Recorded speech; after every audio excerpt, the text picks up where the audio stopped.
Bismillahirrahmanirrahim. Uh, Ladies and gentlemen, boys and girls, thank you very much and Assalamu alaikum and a very good evening to everyone. This is my first time at IAUM, and I must say that the campus is so beautiful. If I were living close to Gombong, I would come to this campus every day.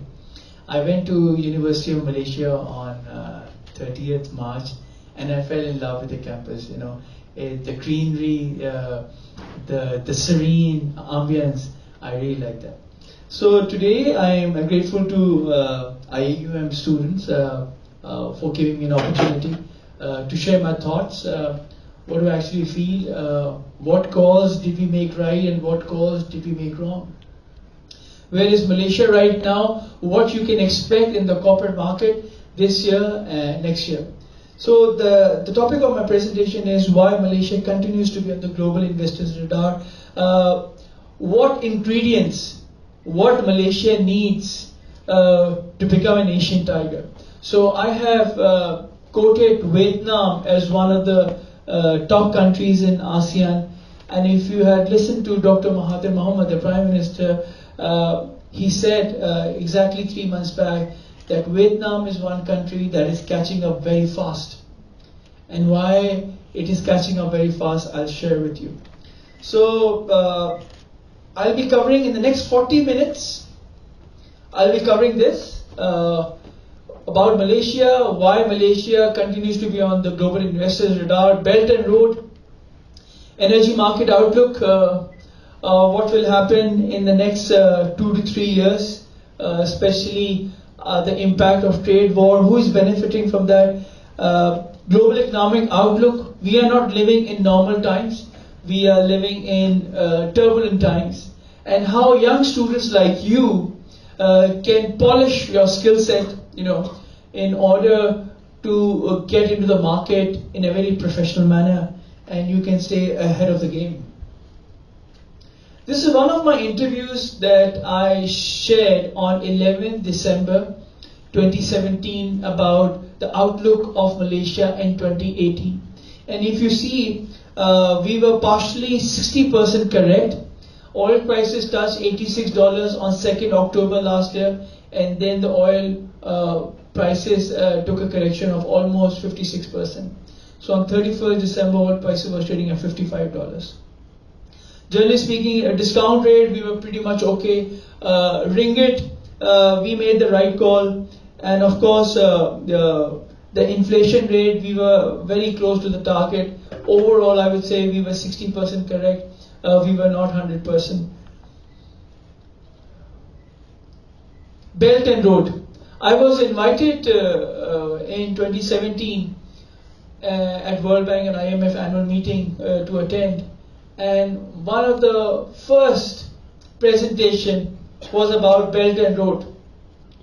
And who was there? Sir Richard Branson was there, the chairman of Virgin Group.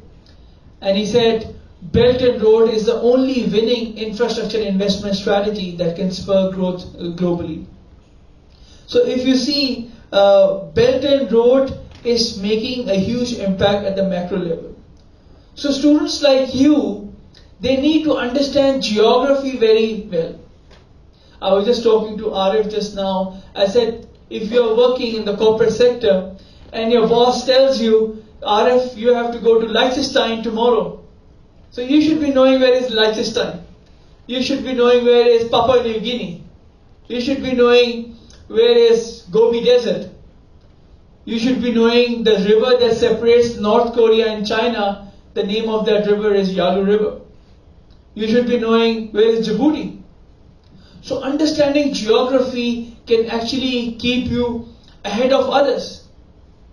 If you go to US, I spent 5 years in US, I can tell you the Americans, their geography is zero, their history is zero, they don't understand anything. So you know, understanding geography is very important. So if you see this map, how China is making the maneuvering is through Belt and Road. The dragon stretches. So China is going everywhere through Belt and Road. Why Malaysia is important? There are 124 straits in this world. Out of 124, two are important.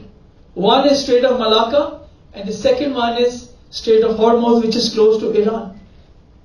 40% of the global oil supplies are moving through Strait of Hormuz and Strait of Malacca. 80% of China's trade moved from west to east through Strait of Malacca. Yesterday, Dr. Mahathir made a statement, I would rather prefer sticking around with rich Chinese rather going with fickle Americans. And it's a very pragmatic, very smart and very sagacious statement. You will only hang around with those people who have got money. You will not hang around with people who don't have money. Look at Europe. Europe is dead. I gave the book to Alia. On page 17, we wrote in 2015, Europe is dead. 21st April, Malaysian Reserve newspaper 2016, I said Europe is dead. Shan Saeed. I only make one statement. And whenever I make statement, it is backed by facts and figures. The biggest problem in Europe right now is corruption that I will share with you, why Europe is going down. Every economy needs three things. You need cheap money, productive labor, and cheap energy. So China is using all these things, all these three ingredients in the last 40 years. This is where China is, the second largest economy of the world. Everybody is moving to China. Countries like Italy and Spain and France are asking President Xi Jinping, we want to join Belt and Road because they don't have money. And they know Chinese will provide them money, Chinese will bail them out, otherwise these countries are gone, they are bankrupt. Greece, Italy, technically speaking, they are bankrupt. France and Spain, they are heading towards bankruptcy.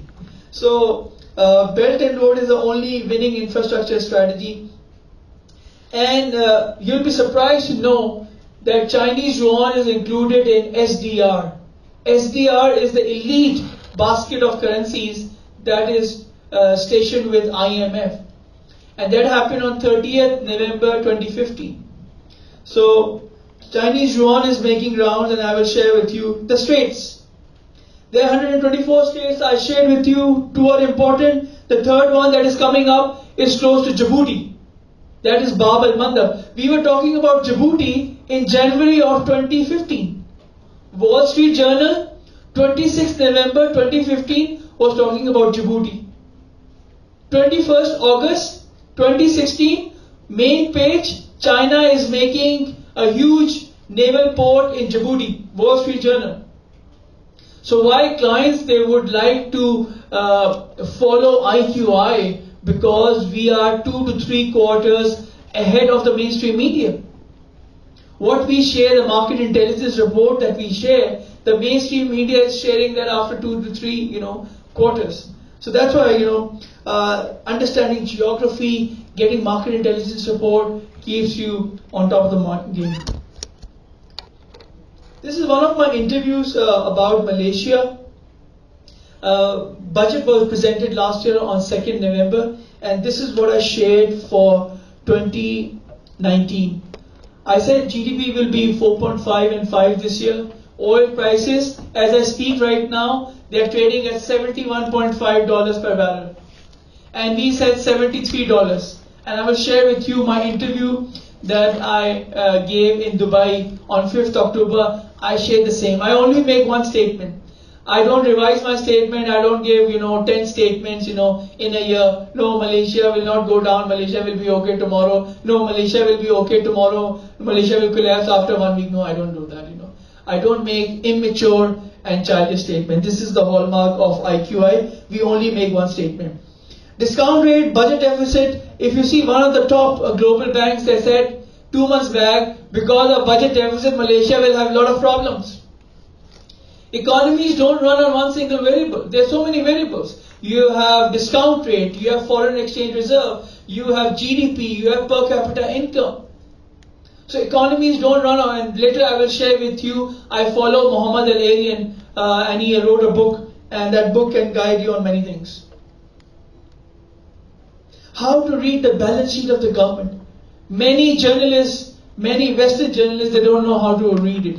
If you ask them how to read the balance sheet of the government, 95% they will fail the exam. They don't know how to. So there are many variables that you have to analyze. You can't make a sweeping statement out of thin air just because inflation is going up in Malaysia. Tomorrow, Malaysian economy is going to collapse. That's a very childish statement. I call that, kindergarten stuff, Cinderella stories. You have exchange rate, you have, discount rate, you have unemployment rate. So there are many variables that you need to analyze when you're making a statement. Energy market outlook. This is one of my interviews with Gulf Today newspaper, and one of the reporters, Inayat, shared my thoughts, and I still stick around with this statement. Oil prices will meander around $73 to $107 per barrel because of geopolitical risk. A US dollar will stay weaker in 2019, and the demand will touch 100 million barrels per day by Q3 this year. This is one of my interviews. Last month I was invited by Financial Times. So CNBC Arabia, they asked me that, Shan, can you take a shot with us?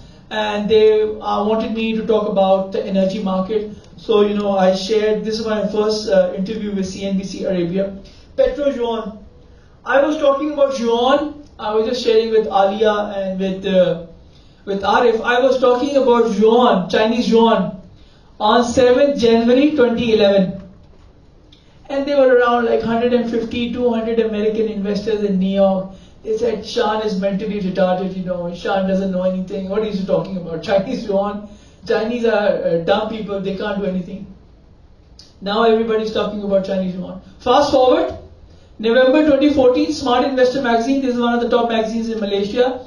I said, Petro Yuan is going to hit the market. 26 March last year, Petro Yuan first transaction started. 1st September 2017, Petro Yuan officially, launched, but nobody reported it. So this is one of my articles that I wrote, that Petro Yuan is becoming a reality very soon. And then the Edge magazine took my interview, and one of my best friends, Sean Reen, if you want to know about Chinese economy, Sean studied from Harvard and McGill, and we met in 2009 in a networking event in New York. And perhaps one of the most sought after gentlemen who actually knows about Chinese economy. He does not make, childish statement that China's economy is going to collapse or something bad will happen, So in the ever since I graduated from my school, I tried to figure it out whether I would like to talk to this gentleman or this woman, or I should move on. So everything boils down to one thing, your credibility. Facts and figures. You have to be honest, you have to be, straightforward with your clients. It is not about your reputation. Reputation is what others think and talk about me. That is none of my business. People can say whatever they want. But at the end of the day, it's all about your credibility. Being honest, being straightforward, being transparent with your clients so that your clients, they stay ahead of the game. What we have been sharing with our clients at IQI, they already knew it 2 to 3 quarters before the mainstream media. So, I strongly believe it's all about your credibility. I'm not interested in my reputation. Reputation, what people can say. I am not in the ice cream business that I have to make everyone happy. When I go and speak in public, I share my thoughts. My obsession is that I want to inspire people. I don't impress people. The only woman that I want to impress in my life is my mother. I have no childhood desire to impress people, just to say, please go to my Facebook and put like, no. I don't have those, childish or obsession, Some people have, those childish obsession, they say after they finish the presentation, they say, can you please go to my Facebook and start liking? That is called manipulation. That is not credibility. So, exchange rate. You have been hearing a lot of Cinderella stories about Malaysia. I am living in Malaysia for the last 7 years, and I have been tracking about ringgit movement since 2014. These are actual dates. I buy US dollar for my son's school fees. So these are the data that I have collected.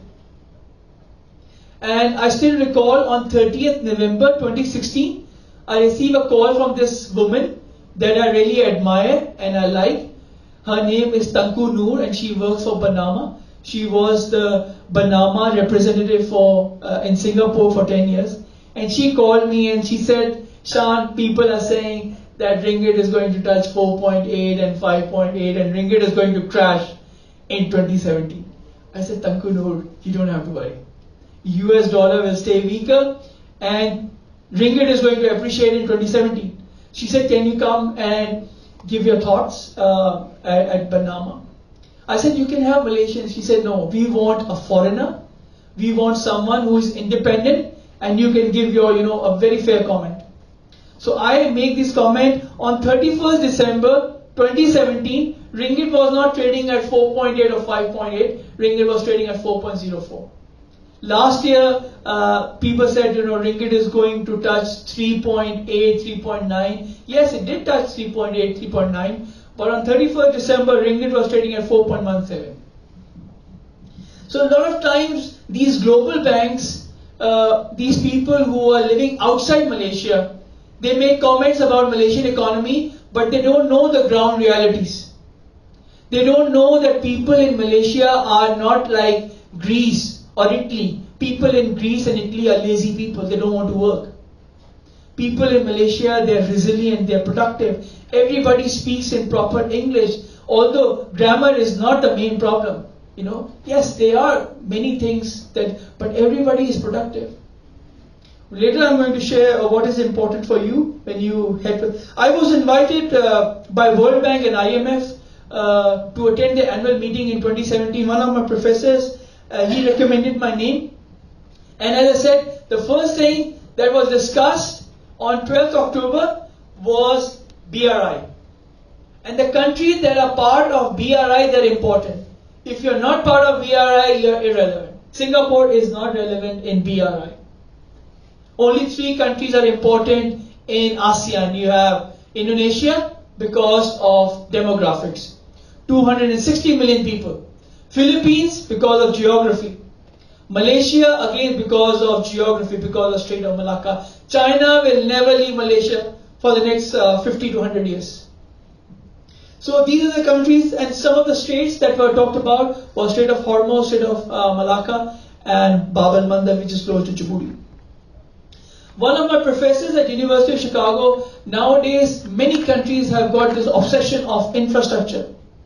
Infrastructure has got huge impact at the macro level. It creates jobs, it creates momentum in the economy, and it builds, it contributes significantly to the overall GDP growth. So one of my professors, late Robert Fogel, wrote a paper in 1964 and he studied about a Japanese railroad system called Shinkansen, an American railroad system, and he came up with his analysis how infrastructure investment has direct correlation with GDP growth. And it is still relevant. Go to Dubai, the infrastructure is, out of this world. Come to Malaysia, if I compare Malaysia's infrastructure, KL infrastructure with Chicago's infrastructure is so run down. The trains, they are manual, they don't open, they have guards. In Malaysia, they don't have guards in the trains. One of my interviews about Malaysian property market, and I still stand by my comments, Malaysian property market will become like Hong Kong in the next 5 years. So we are talking about 2022. You have been hearing Cinderella stories and James Bond stories and Blondie Sandwich. People have been saying Malaysian KL property market will crash like Dubai. KL property is a bubble. People make statement, but they don't know how to define a bubble. The definition of a bubble is when land prices are crashing. That is a sign of a bubble. You go to London right now, land prices are crashing. Hong Kong, land prices are going down. Sydney, land prices are going down. In KL, not a single place, the land prices are crashing, land prices are still going up. You go to Jalang Ampang area, you won't find any landed place in Malaya or in KL. Landed places are all gone. British embassy and French embassy taken by MRCB, and they are not selling it. You go to Malacca. Last year I went to Malacca. Hong Leong Bank took me there to talk to their institutional clients. I fell in love with Malacca. Such a beautiful place. You go to Johor, there's a lot of movement. Penang, a lot of movement. Ipoh is again is coming up very strongly. This is one of the courses that I took. I went back to school. The school invited me to take course on real estate. So it is not about location. If you go to many property events, they talk about location, location, location. That's an old joke. The new mantra is about demographics. The life cycle. Invest in a property where you have more jobs than bedrooms. Invest in a property where you have more jobs than bedrooms. Bangsar South, 20 years back, it was called Kampung Karachi. It was a village. Nobody would like to go to Kampung Karachi. Now you go to Bangsar South, people say, Shan, I don't want to come to Bangsar South after 4 o'clock. It's jam. Now the new place that is coming up is Old Klang Road. Why Old Klang Road? You have Puchong, you have Siri Petaling, you have Mid Valley, you have KL Central and KL. 5 areas hitting one place. Old Klang Road is becoming hot. So the new mantra is you have property type, you have geography, demographics, and life cycle of the property. So when people talk about location, location, location, you should raise your hand and you say it's an old joke. This is one of the surveys done by Financial Times newspaper last October, and then compared KL property with Singapore. KL property is still undervalued by almost 15 to 20%. You will get these slides, and Alia, you will give these slides to everyone? Yeah, Alia will give these slides. This is one of my latest interview on 6th March, and I said location alone is not enough. So I always maintain one statement, it's all about demographics, it's all about the property life cycle that you have to look at when you're buying property. Location is not important. That's an old joke. So a lot of people, the students like you, you must have heard of trade war. So who is suffering? Japan is suffering, South Korea is suffering, and Singapore is suffering because of trade war. Who is benefiting? Vietnam, Thailand, Malaysia, Bangladesh, India, Pakistan.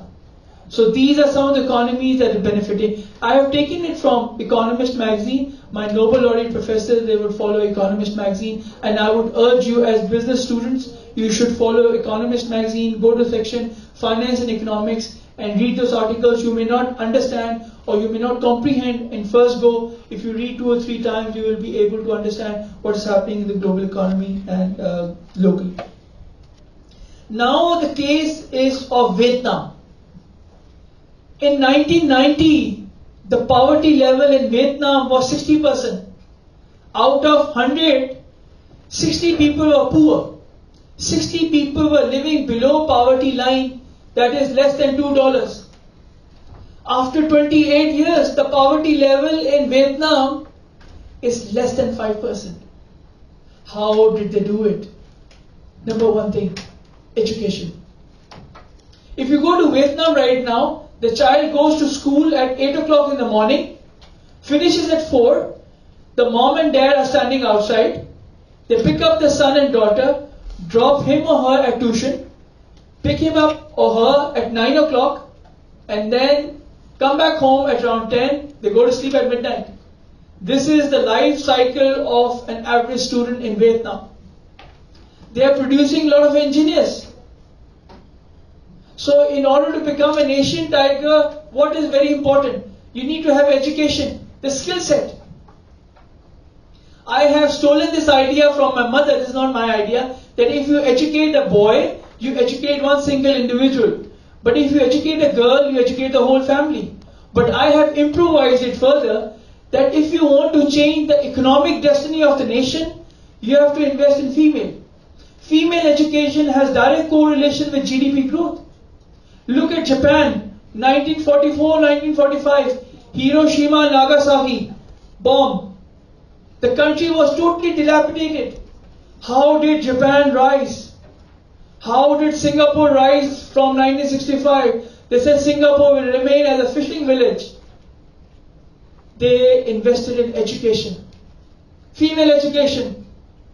Whatever I am today, I was talking to Alia and Arif, whatever I am today is all because of my mother. I was very shy, I'm still very shy. I was very rude, I was very ill-mannered. Who trained me? My mother actually trained me. So when I look back, when I was 6 years old, and now when I'm 45 years old, 39 years have passed, I think I'm very fortunate to have a mother who is educated, who is very forward-looking, who has trained me like this, to give me energy, the confidence. Arif asked me, how did you get confidence? I said, only one thing, you have to prepare yourself. Wherever I go and speak in public, I prepare myself. This place, this podium has taught me a lot of things. People have abused me, people have made fun of me, people have cracked jokes, but I'm like, I listen from one, throw it out from the other, people have called me, Shan, you look like a dog, you look like a donkey, but I have to, I don't get emotional, I think that, those people, I can't go down to their level to talk to them. So my mother taught me when I finished Quran, finished very late, at the age of 15, my mother said, if somebody, calls you a donkey, you won't become a donkey. You have to be pragmatic. You have to be rational, So a lot of people, they have made fun of me. I go, but I believe in one thing, that my credibility is stronger than theirs. The media started calling me a global player. They are spectators. So the difference between a player and a spectator is spectators are sitting outside. They can groan and moan and they can say whatever they want, but they are irrelevant.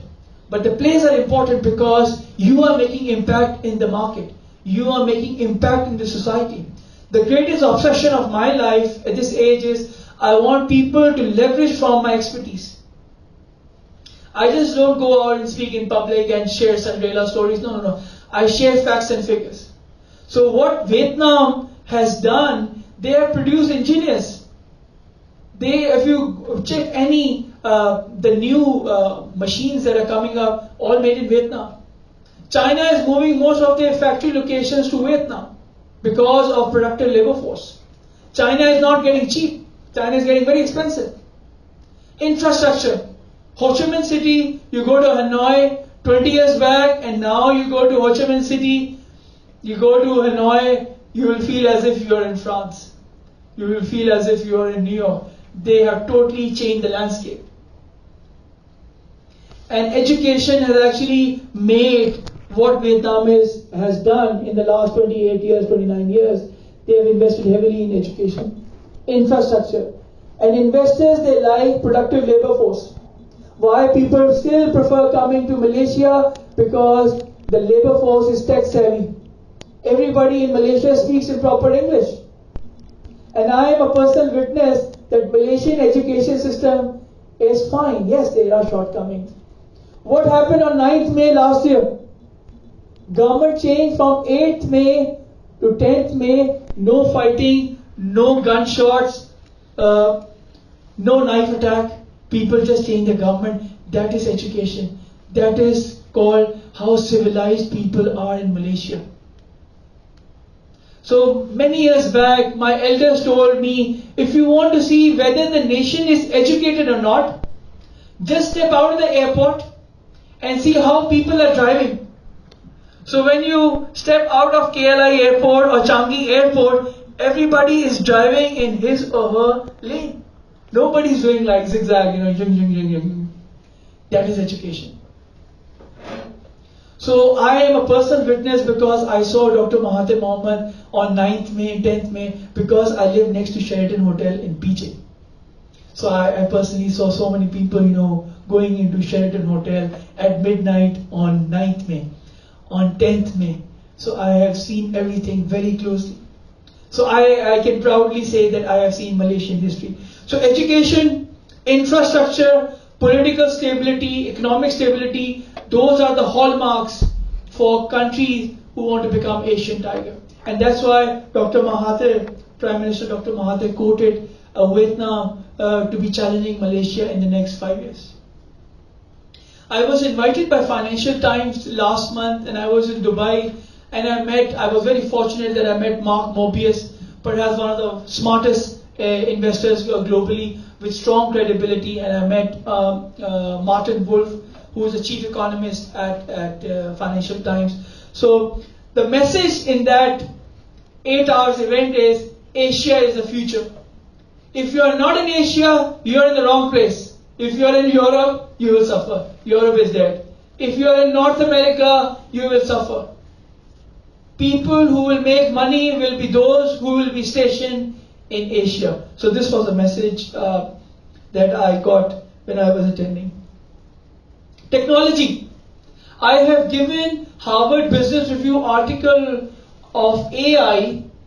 If you want to study those articles that will actually help them, that will actually empower you, you can catch Alia. Technology is the new variable that will take economies forward. Who is the leader in AI? China. 5G, Huawei, China. EV, electric vehicle. It's not India, it's China. China is the new global and economic power. So if you are aligned with China, you are relevant. If you are not aligned with China, you're not relevant. Full stop.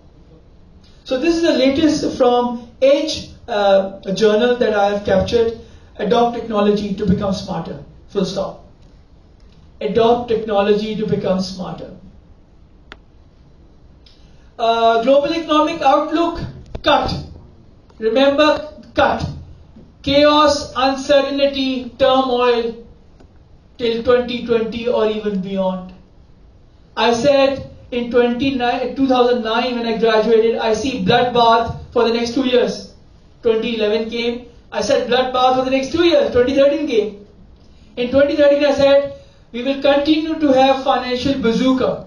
We will continue to have bloodbath in the markets till 2020 or even beyond. And this is happening.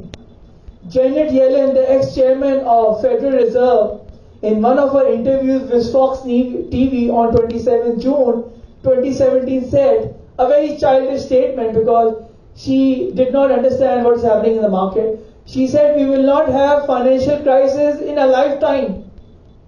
What happened on 20th November last year? $957 billion were wiped off from FANG stocks. What are FANG stocks? Facebook, Amazon, Alphabet, Netflix, and Google.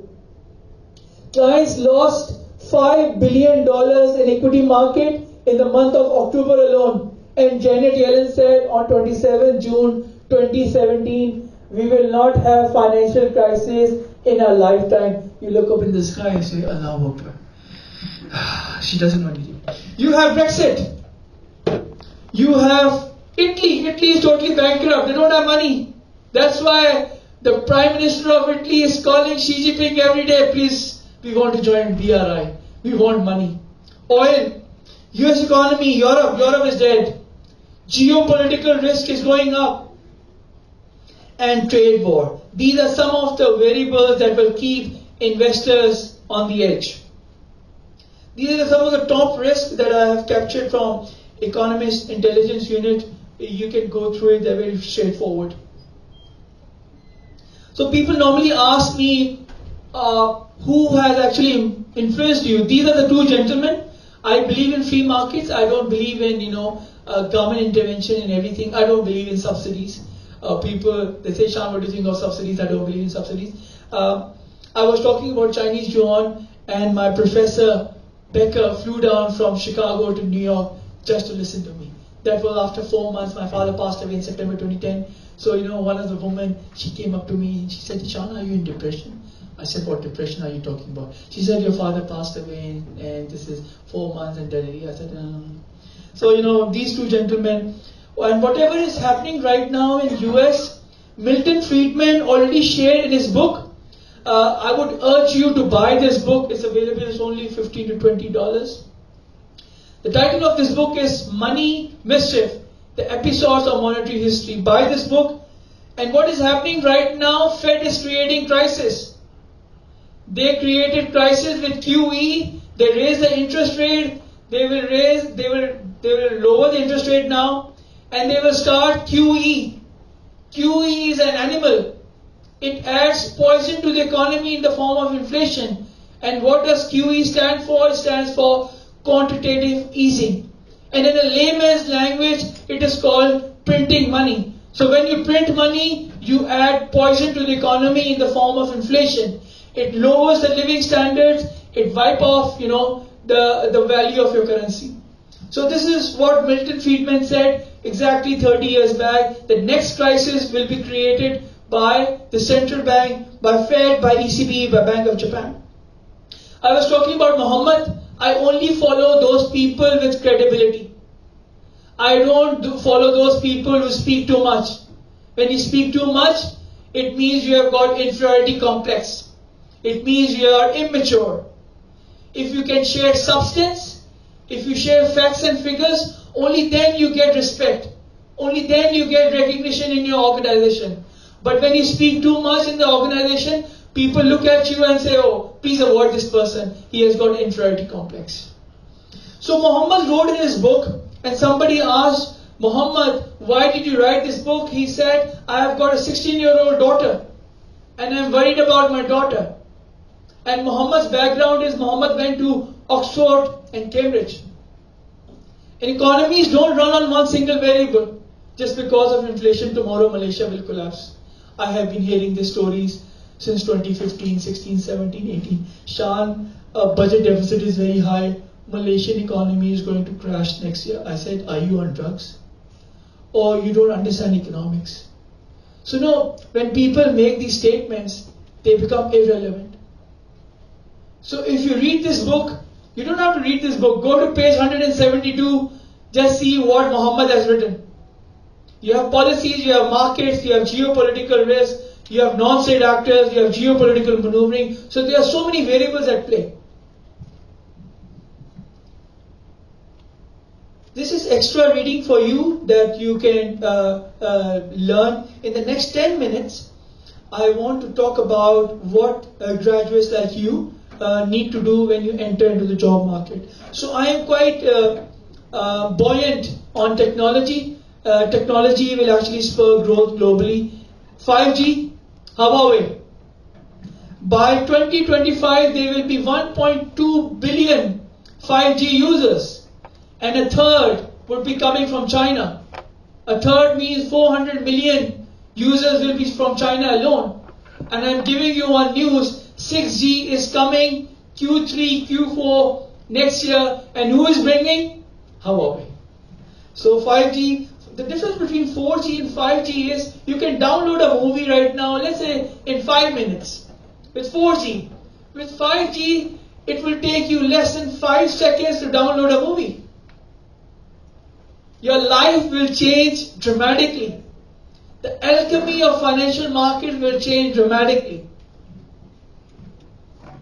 So this is one I would like to share with you, Financial Times. I would urge you to read Financial Times, Wall Street Journal. I don't accept everything that I read in Wall Street Journal or Financial Times. My discount rate is pretty high. Discount rate is 50% for Wall Street Journal and Financial Times. My discount rate is 20% for Economist magazine. Whatever I read, 80% I accept, 20% I discount. 5G, China is leading the race, Huawei and ZTE. Sovereign risk currencies, you will see a lot of turmoil in pound sterling, you will see a lot of turmoil in euro single currency. People to watch in 2019, I have very high regards and respect for this woman, and when I met her at the airport and in one of the networking events, ex-governor Dr. Sethi. The woman brings huge credibility to the market. So Dr. Mahathir, one of the smartest moves that Dr. Mahathir made when he came in the government, that he brought in Governor Dr. Sethi. And as you know, Governor Dr. Sethi has studied from one of my favorite universities, University of Pennsylvania, and she has done her PhD. If I had not gone to Chicago, I would have gone to Stanford, or I would have gone to University of Pennsylvania Wharton School. So Malaysia is very fortunate. You have my good friend, ex-SPAD chairman, Tan Sri Hamid Albar, who is a barrister by training, very smart gentleman. Governor Dr. Zeti, and there's so many smart civil servants who are working for Malaysia. Donald Trump, Fed, dollar on a collision course. Donald Trump gave dictation to his central bank, Jerome Powell, that you will not increase the interest rate, otherwise you will be fired. It is just like I'm telling Alia, you should not get up from your seat, otherwise you're fired. So I am indirectly giving dictation. So Donald Trump, he's very obsessive, he's quite stubborn. So he gave dictation to his central bank governor, you will not increase the interest rate, because he comes from the real estate background. And people from real estate background, they don't like higher interest rates. So you will see a lot of turmoil in the US economy, a lot of political and economic hiccups coming along the way. Debt in the world has touched $250 trillion. This is from Wall Street Journal. A rise of red currency. I have read Chinese history. I went to Catholic school in Pakistan, and over there you have to pass geography, you have to pass history. And we studied about Chinese history in school. What is happening? Outlook for Asia. This is done. So now the most important part of my presentation, and that is what you need to do when you enter into the job market. You only need 4 things, and you can write it down. The first is your presentation skills, your English. Dr. Mahathir Mohamad has been emphasizing 2 things, English and mathematics. So I am sure in every course you get an opportunity whereby your professors actually ask you to make presentation. Presentations is like, is part of your training process. When you go into the corporate market, you're expected to make presentations. And that's how people actually gauge you. They analyze you. Do you have substance, or you are sharing Cinderella stories, James Bond stories? So it's only one chance. When you go for your interviewer actually asks you about how many courses, what reports you have done. Can you tell me what did you learn in your corporate finance report? Can you tell me what did you learn from Brexit? Can you tell me what is happening in the US economy and what is the outlook of QE? So whatever reports you have done, they ask you those same questions. So if you have prepared those questions, and if you have gone through your report before your interview, you are fine. You can ace the interview. So what is important? English. Very important. So whenever your professors or your lecturers, they ask you to make presentation, you should be the first one. You should say, Professor, I want to make presentation. Because that gives you confidence. Look at me, I was very shy. Who trained me? My mother. So she pushed me into debates. She pushed me into dancing and singing, So today when I go and speak in public, it is just like walk in the park for me. So the stamina, the energy, the confidence that I've got is all because of my mother. So if you go and make presentations, that will build your confidence. Nobody is born with confidence. When I was born on 17 November 1973, I had 0 confidence. So you learn these things over a period of time. It comes with experience. So I would urge you, whenever your professors or your faculty members, they ask you, who wants to make presentation? So Akila and Alia should be saying, I want to make presentation. Done? Number 2, in the corporate world, you are expected to make quick decisions. And quick decisions happen when you are good at maths. Let's say your boss asks you that, can you calculate the CAGR for me for EV market in China?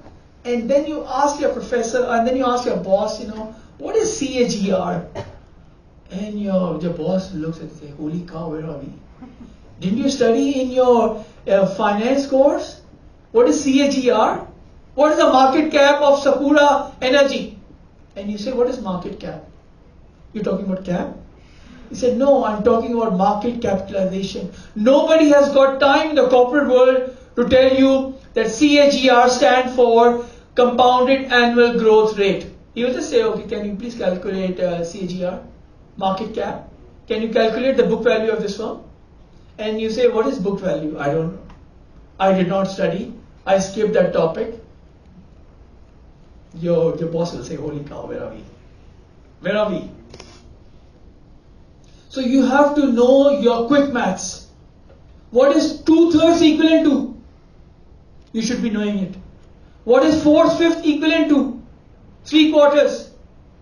What does it equivalent to? You should be knowing all these things. 3/4 is equivalent to 0.75. 2/3 is equivalent to 0.66. So know your basics. If you know your basics, you are very quick to respond. In corporate meetings, you're expected to speak. You're not expected to say, yes sir, yes Shan, whatever you say is right. No, that is a wrong approach. The right approach is when you're sitting in a meeting, you should contribute. You should say something. Whether right or wrong, that is besides the point. But if your boss asks you, what do you think of the EV market in Malaysia? And you say, boss, I don't know, but whatever you say is right. That means you have got zero knowledge. You don't read newspapers. You don't have any insights. So my dear brothers and sisters, I'm 45, you're too young. Focus on your basic maths. Your English, very important. Dr. Mahathir is talking about English and maths. I will go 2 steps further. Geography. Whenever I go and speak in public, I talk about geography. I was never interested in studying geography. I failed in geography monthly test twice. From a co-ed school, I went to all boys school in a Catholic school. I failed for 2 consecutive months and I threw my book like this, my geography book, and I told my mother, this subject is absolutely useless. My mother said, you will remember me, this subject will become very important after 20 and 35 years. And have you played Frisbee? Frisbee? So I threw my book like Frisbee. I was very good at Frisbee, I was the captain of my school hockey team. So I threw my book like this. My mother said, you're wrong. And yes, my mother was right and I was wrong. So, try to look at maps. Try to look at where are countries. If I ask you where is Liechtenstein, do you know where is Liechtenstein? If I ask you where is Papua New Guinea, if I ask you where is Gobi Desert, where is Yalu River, and you say, Shan, holy cow, where are we, Yami?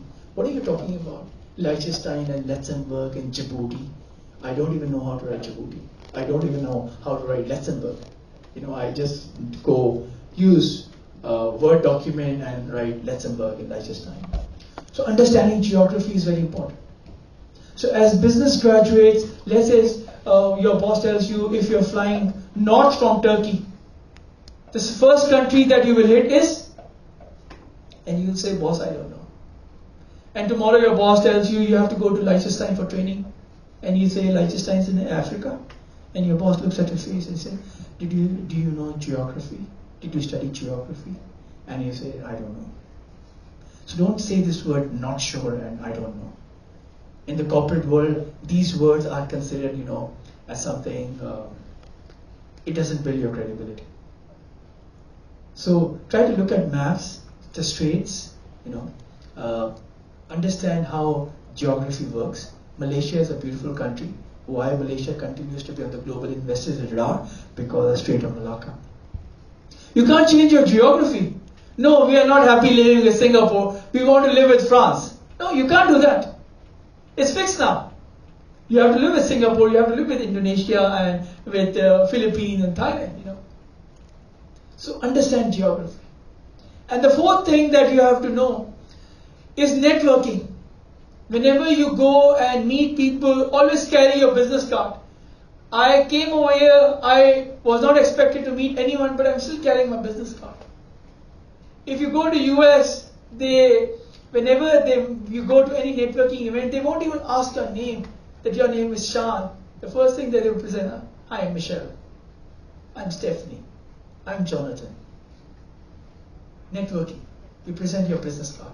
Don't leave your business card in your car or in your house. Or don't say, my business card, my cat ate my business card. don't say that. You can buy food for your cat, but don't give your business card to your cat to eat. Okay? Always carry your business card. So these are the 4 variables that are required to ace your interview when you graduate, inshallah, this year or next year. English, maths, geography, and your networking skills. Now what do you have to do to do all these things? 3 things. What I have applied, and I want to share with you, it will only take 10 minutes. I have time? First, you have to work very, very hard. There are no shortcut to success. I come from a middle class family. My late father was a journalist. He used to write books on agriculture. So my father once said, the only thing that I can give it to you is solid education. Whatever I have achieved in my life is purely on the basis of merit. Imagine you have 270 seats in Chicago, and every year you have 10,000 people applying for those 270 seats. So the ratio is 2.7. It's highly competitive. So work hard. I used to spend 20 hours per day studying at Chicago, and my Chinese friend, they used to spend 22 hours. So I used to go and used to touch them. Are you a human being or you're a robot? I say, I'm a human being. So people from mainland China, they work very, very hard. That's why China is the second largest economy of the world. And some people feel jealous of, they feel jealous of China, they feel jealous of Pakistan, they feel jealous of Malaysia. So some people, they have this jealousy phenomena inside their blood. So whenever people, they talk bad about China or Malaysia or Pakistan, I just tell them jealousy is a disease, get well soon. A second thing, you have to have a strong faith in Allah, the Almighty. Work hard and leave the rest to Almighty Allah. A lot of times, we work very, very hard and we get disappointed, we don't get the results that we expect. But Allah is the best judge. Allah is very fair. So number 1, you have to work very, very hard. Number 2, you need to have abiding faith and confidence. Okay, Allah is the best judge. The third thing, the most important, you need to have your mother's blessing. Your parents' blessing. Whatever I am today, I share very openly and very proudly that my mother has done a lot of work for me. If you see my book, the first paragraph, I have acknowledged my parents.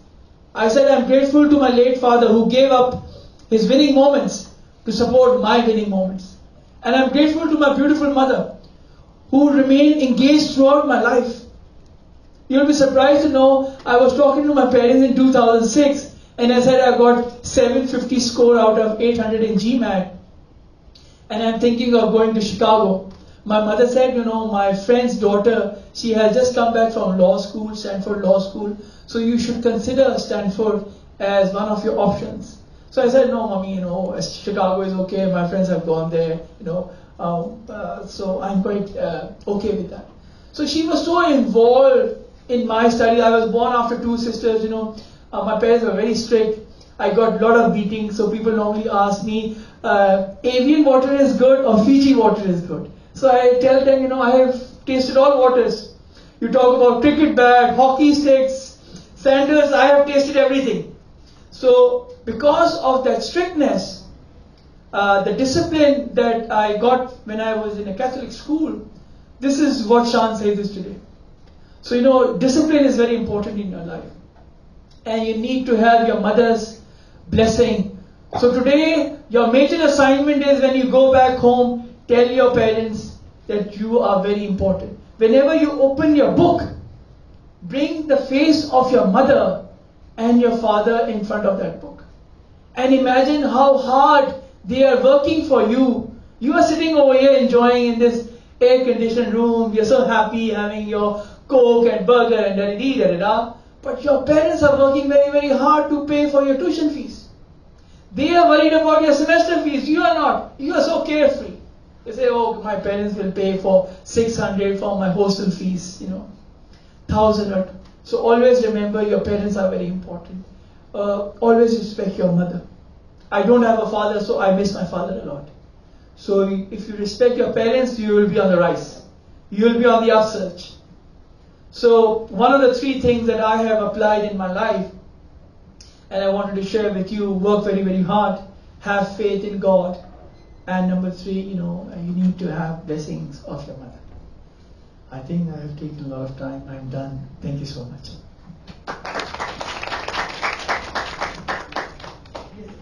Yes.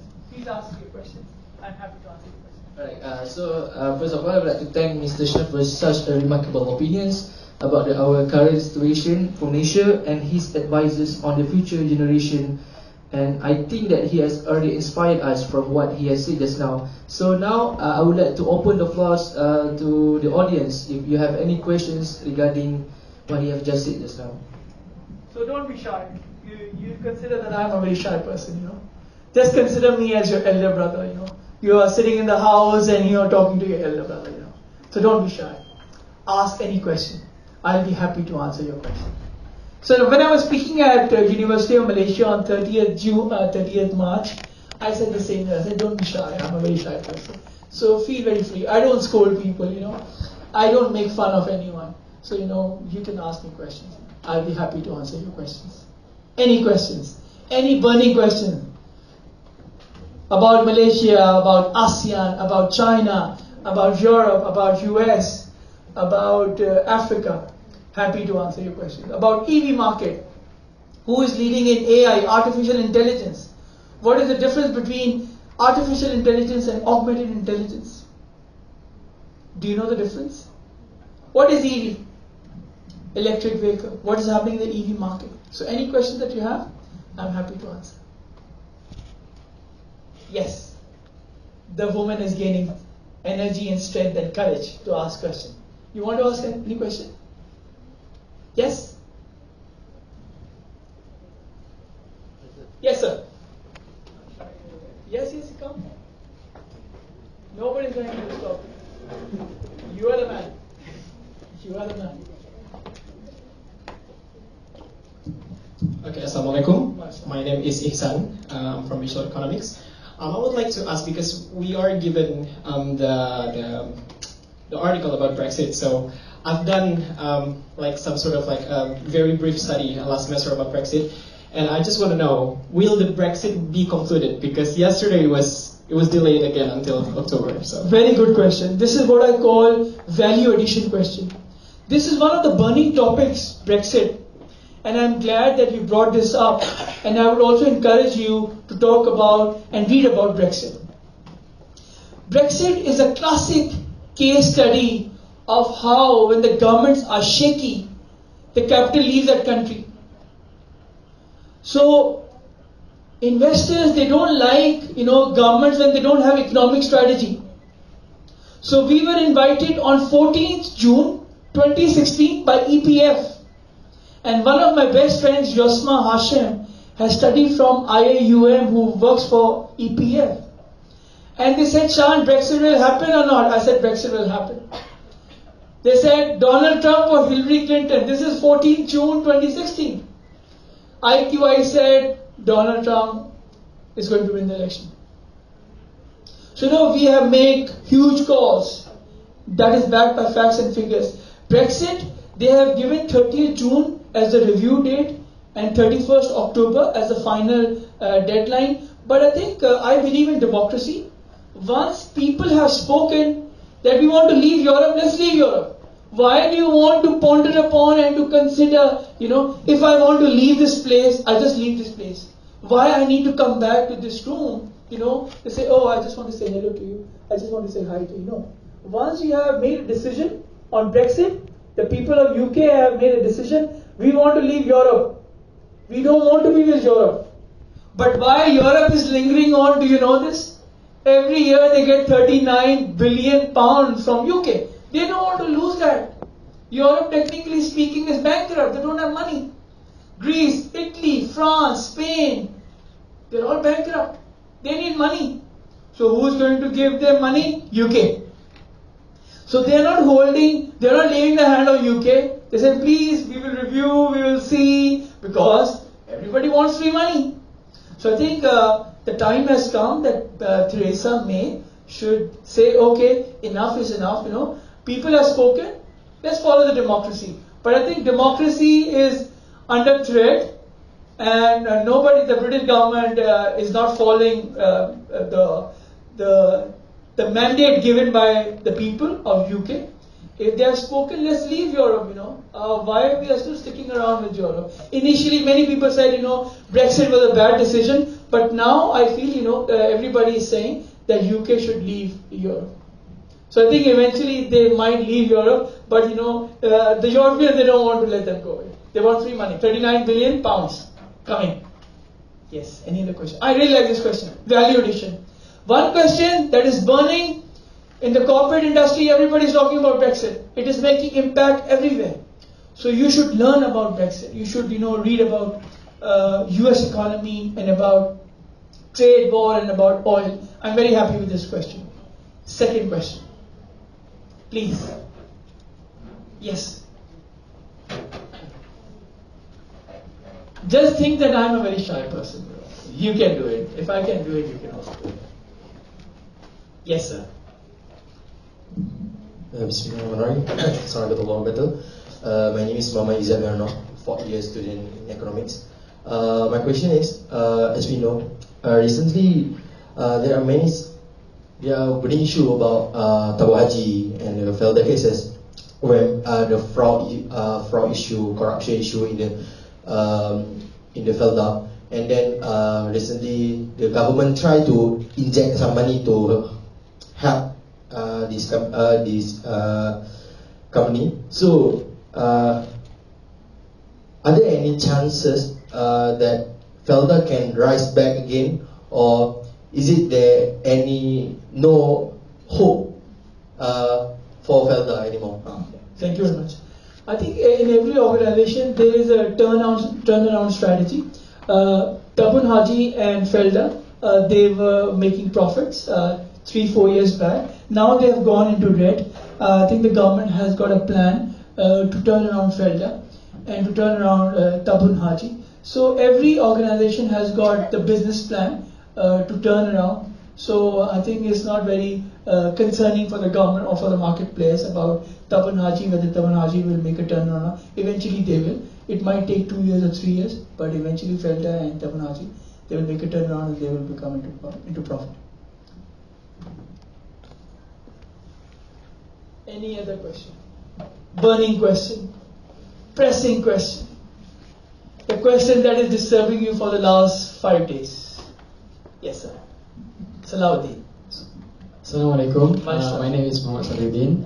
I'm Bachelor of Economics. So my question is that do Malaysians have the potential of, you said that you show the 5G and the technology improvement where Vietnam is the market. Now they are the main export for mobile phone and everything. So do you think that Malaysia have the potential like Vietnam to be like the exporter of mobile phone and other gadgets? And the new invention that will come, do Malaysians have the potential? If yes, then why? And if no, then why? Thank you. Thank you very much. Very good question. Malaysia has got the potential.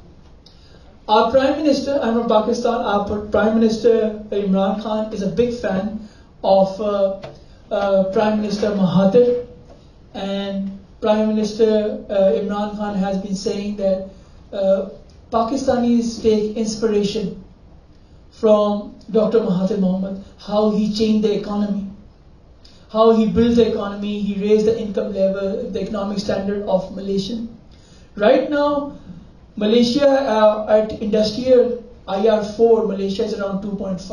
So Malaysia still has potential to grow. And who has come to Malaysia? Alibaba.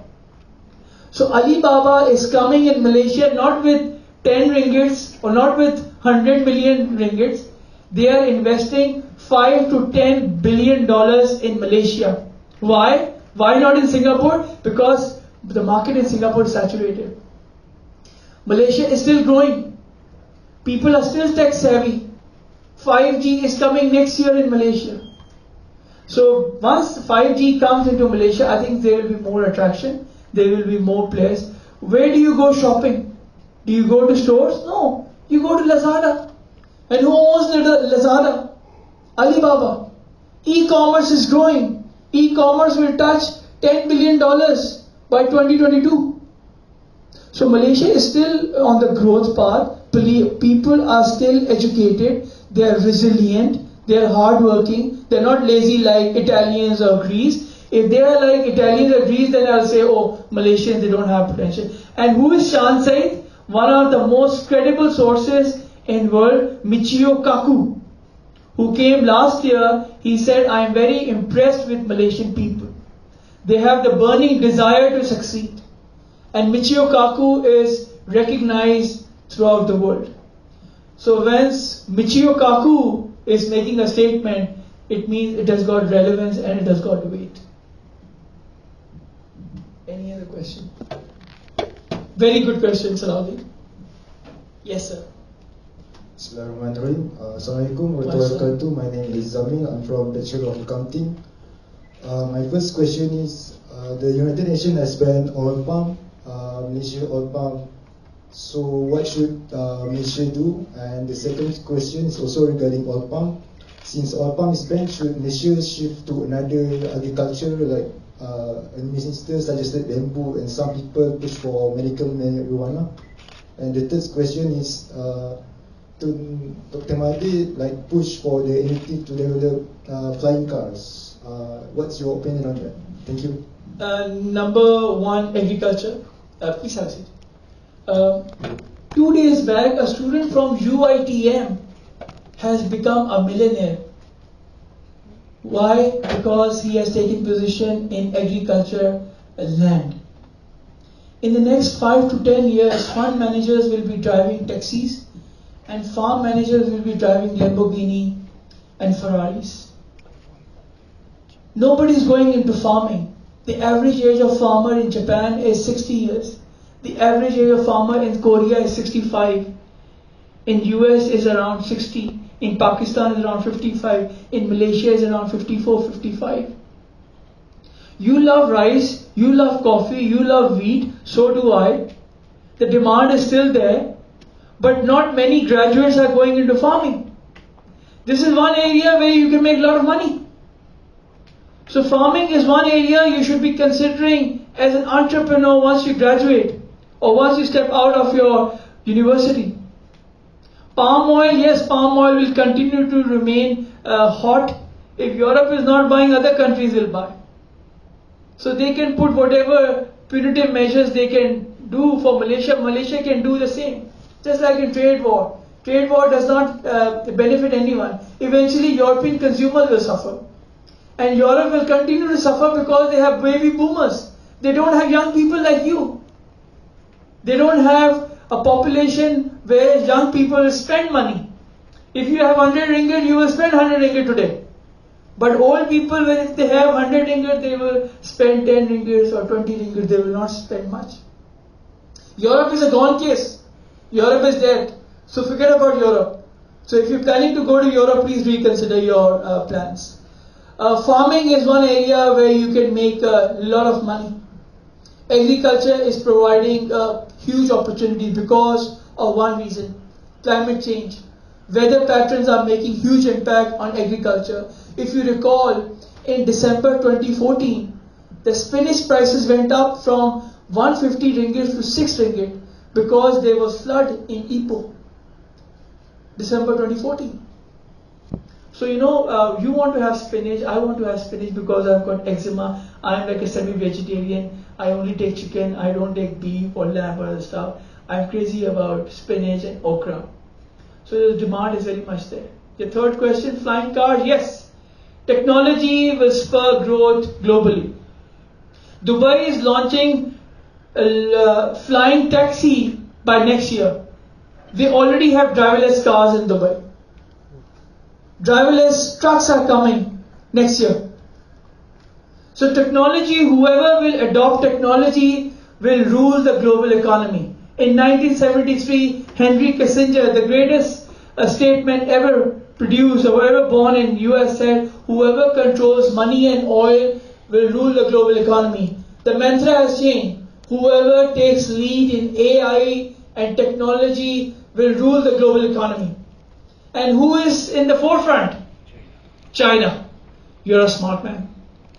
You're a smart man. Many people, they still think, oh, it's US. It's not US. The fight between China and US is 50-50, but Chinese are very smart people. They are far ahead.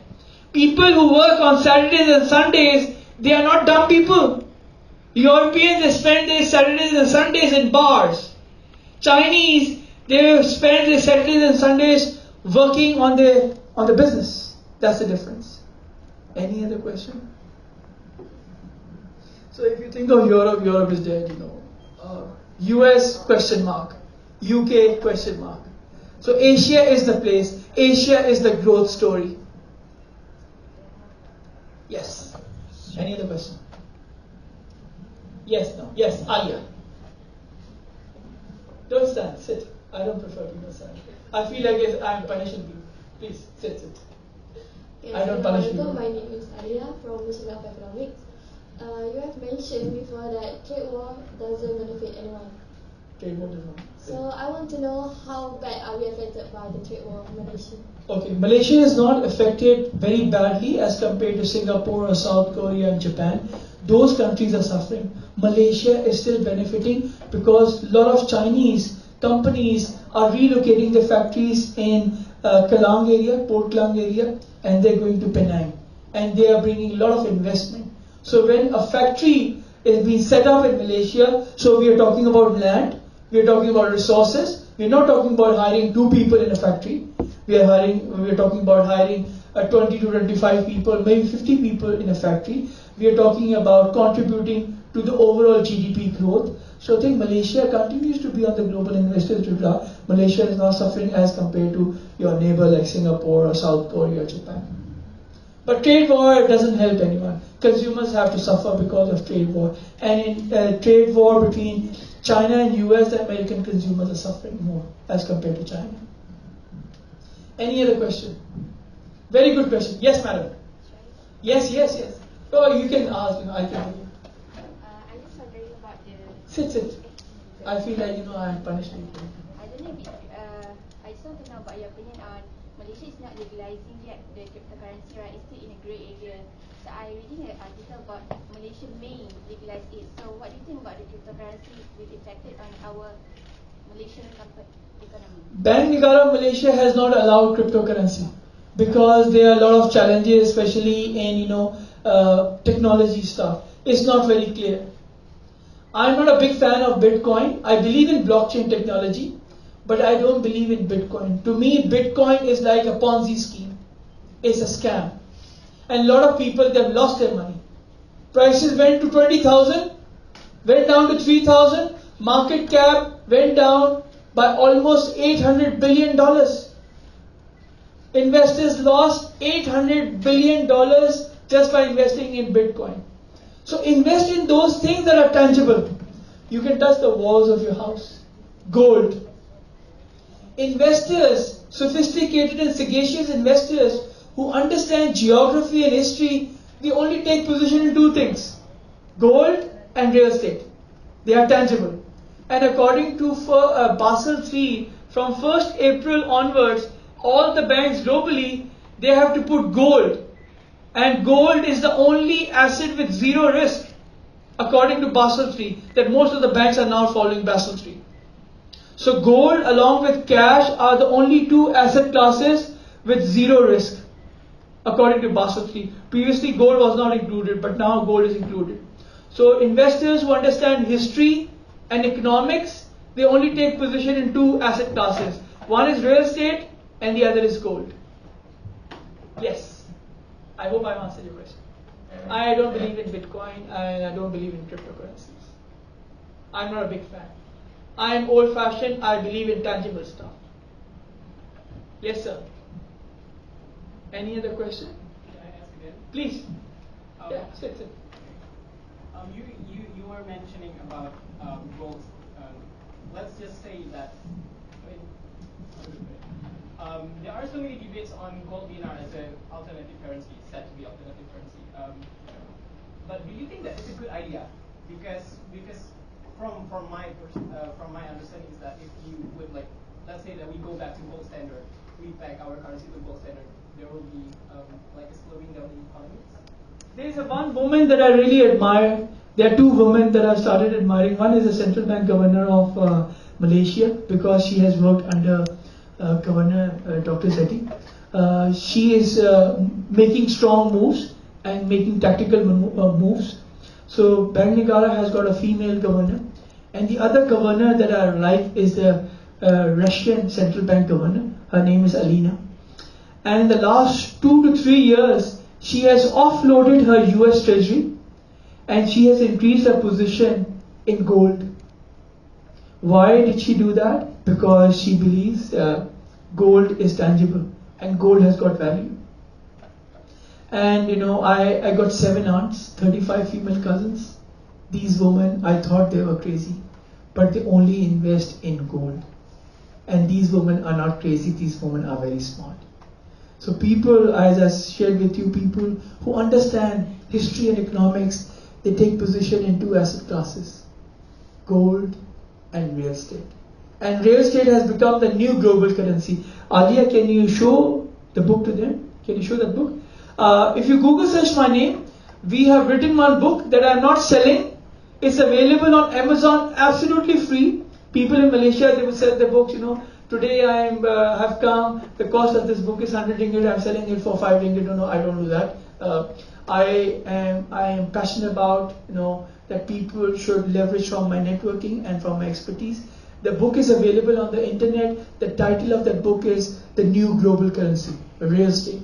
So if you Google search, you can find this book and you can find a lot of informative stuff, insightful market intelligence report that we have shared, and is still very much relevant. So you can see this book, Google search, and it's available, absolutely free. Real estate, the new global currency.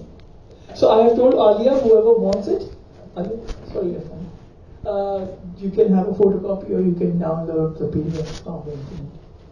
The beauty of internet, you can download so many things for free. Yes, sir.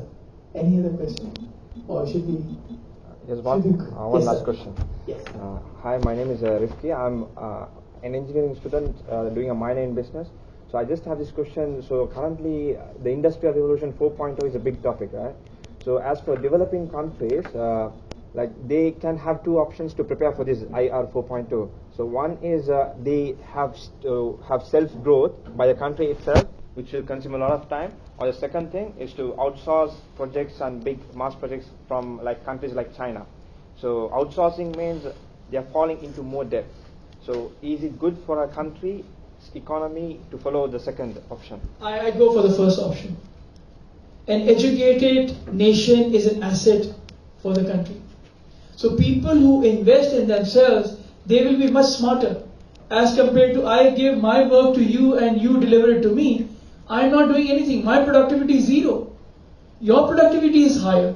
So you will gain. So why should I outsource? Why should I invest? I can invest in myself and I can do the same thing so that it enhances my productivity and I contribute to my GDP growth. So I go for the first option. So I always share with people, always invest in yourself. Always upgrade your skill set if you want to stay relevant. If I'm standing over here and I say, tomorrow Malaysian ringgit is going to crash at 2:30, and you say, Shan, are you on drugs? Day after tomorrow, I'll say, Malaysian economy will go bankrupt. So when you share these stuff, people put a question mark against your name. And they say, oh, he doesn't understand economics, he doesn't understand finance, he doesn't understand anything. His upper chamber is empty. So it is up to you. You want to stay relevant or you want to stay irrelevant. When you speak too much, you show that you have got inferiority complex. So I always urge young people like you that, share substance. Invest in yourself. Share facts and figures to build your credibility, to get respect, to get recognition from others. Don't share Cinderella stories. Yes, any other question? Oh, we're done. Yes, please. Mashallah. I want to ask about minimum wage policy. Yeah. Can minimum wage really overcome the financial problem faced by the workers? Let's say my qualification is I'm just A levels, right? And I enter into the bank. And you have got an MBA. And now the government imposes minimum wage rate. I don't deserve 2,000 ringgit or 1,000 ringgit, but I'm getting 1,000 ringgit. My skill set, because I've just done A levels, is just 500 ringgit. I deserve only 500 ringgit, but I am getting 1,000 ringgit. So the organization, the corporate, is getting, the cost of 500 ringgit extra. I don't have the skill set. I don't have the productivity. You are an MBA. You should be getting 3,000, 4,000, 5,000 ringgit per month. You deserve it because you have put in a lot of effort and you have got the productivity how to execute things. I don't know how to execute things. I don't understand anything. So minimum wage creates poverty level. Minimum wage has never solved anything. So one of the things that I would urge you, critical reasoning is very important. In the corporate culture, critical reasoning, reading comprehension, presentation skills, for the next 5 to 10 years, these skills will remain very, very relevant. So you have to critically analyze things, you have to read and comprehend and, make an economic and financial sense, read the data, analyze it, and then you make the interpretation of that data. Your boss will ask you, throw the data at you, and then he will ask, can you give me a summary of this data? What interpretation you make out of this data? So it is very important. Your presentation skills, critical reasoning, I would urge you to take GMAT. In GMAT you have sections like reading comprehension, maths, and critical reasoning. I thought I was the smartest person on earth. When I went to Chicago, I asked my Chinese friend, what score did you get in GMAT? He said 800 out of 800. And I said, oh, holy cow, so I am behind. I got 750. So I would urge you to take GMAT. It will help you take GRE. It will help you in broadening your horizon, and it will prepare you for the next level of your career ladder. Always invest in yourself. Always improve. Always read. Always read newspapers. Like in Pakistan, people don't read newspapers. I found that in my company, people don't read newspapers, but now people have started picking up Economist magazine and they read newspapers. And I am very happy that I can inspire people to change their mindset, and they can start reading newspapers. So I would urge you to read newspapers every day. Any other question? Are we done? You done? Yes, sir. Salahuddin. Yes. I live in Malaysia. I live in Penang. So the price of property in Penang is it's very high. So the concern is that the young generation such as me, can I actually afford to own one of those houses? Yes, I know education is important to get my wages higher to buy those houses, but can we actually the medium income level to have one of those? Thank you for asking this question and thank you for giving answer as well. There is a lot of issue about affordability. I can't afford the house. If you are at 2,000 ringgit salary and you say I want to buy a house of let's say 300,000, I cannot buy it. That is perfectly fine. So what do? You increase your skill set. You go from 2,000 to 5,000. But why are you looking at 300,000 all the time? You improve yourself. Astro Avani Lukman Hafiz, who's my friend, and he's connected to me on Facebook. He has asked me this question so many times. Shan, Malaysians, affordability. I said yes. The concern is very genuine. But Lukman, you're looking at one side of the story. What about the other side of the story? People have to improve their skill set. I cannot remain, I cannot say, oh, I've done one MBA from Pakistan, that is enough. Oh, I have graduated from Chicago 2009, is enough. No, I have to upgrade my skill set all the time in order to stay relevant. I have to learn Chinese. I don't know Chinese, I only know English and French. French is not relevant anymore. How many people in Malaysia actually speak French out of 32 million people? Maybe 10, 15, 50, 100, that's it. How many people actually speak Chinese? 1.2 billion in China, 25% population here, Singapore, Hong Kong. There's so many countries that speak Chinese. So Jim Rogers, when I met, he said, Shan, you have to learn Chinese because my daughters, they speak in fluent Mandarin. Because I've got a fluent Mandarin speaking nanny. So you have to upgrade your skill set. You cannot say, oh yes, the concern is very genuine. Real estate is not getting cheap in Malaysia. Real estate is getting higher and higher. And as I said, KL properties will become like Hong Kong in the next 5 years. I stand by my statement. You can see my interview and I've shared everything what you are talking about. Yes. Any other thing? You're done? We're good? Thank you so much. I consider myself, highly honored to address the smartest, brightest, and the finest student, because my friends they told me that International Islamic University and University of Malaysia, they are the top universities of Malaysia. So I think I am delighted that I've addressed the smartest people in this class. Thank you so much. Okay, again, I would like to thank you, Mr. Shan, for willingly accept our invitation to share his thoughts and inspire the young generation like us. So I hope that the audience here can benefit from whatever that Mr. Shan has shared with us. And now it is actually up to us, and it is our responsibility, especially for the future graduates, to ponder and look back what we need to do in order to be a global player, inshallah, like Mr. Shan Saeed.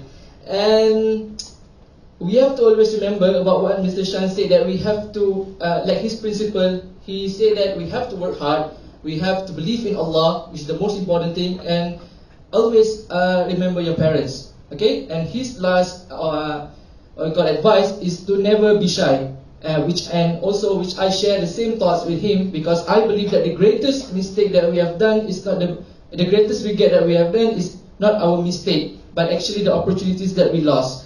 Okay? So I think now I would like to invite the program manager for the Economic Talk Series, Sister Alia, to give the token of appreciation to Mr. Shan Saeed.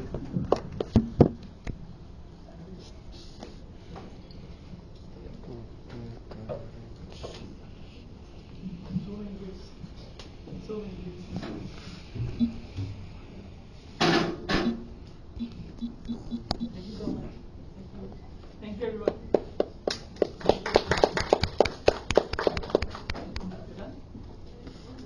One more? One more for the road. Thank you.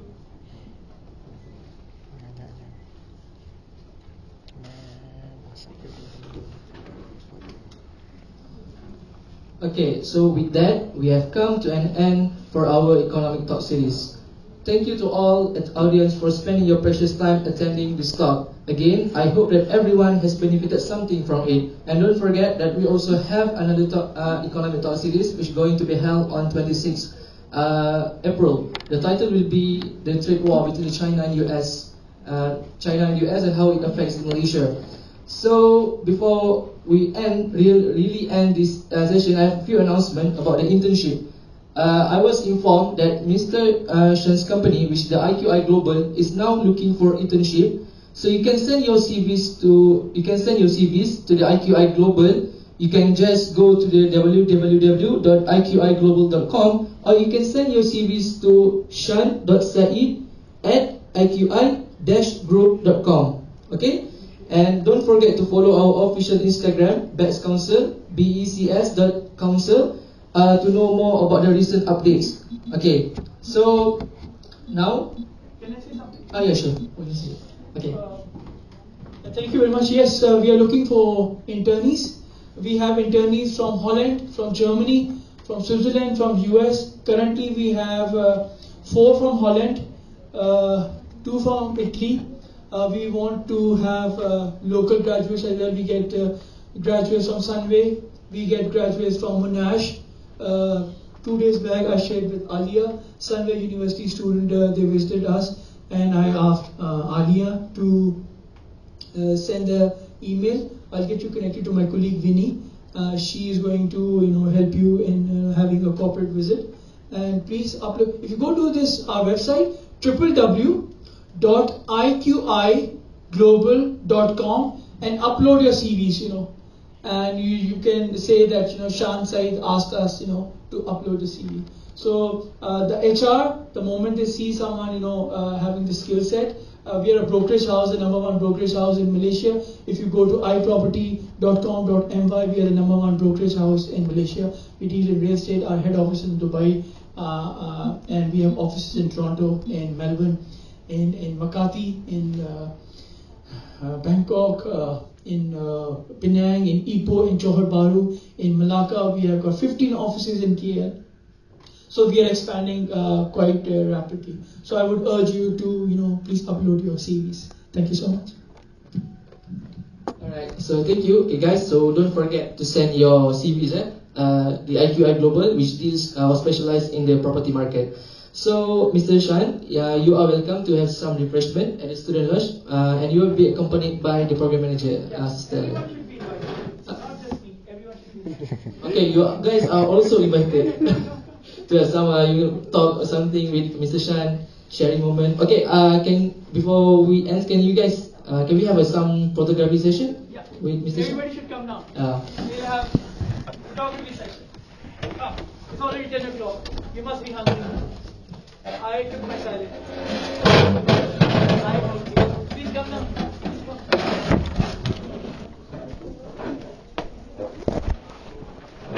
I really like the campus. I told Adia and Arif, I wish I could be living close to Gombak, and I would come to the campus and I would have walk every day. But I live quite far. Please come. Madam, please come. Come. Everybody is invited. I can stand over here and people can see. Maybe we can go. Come. It's getting late. You have to take your dinner.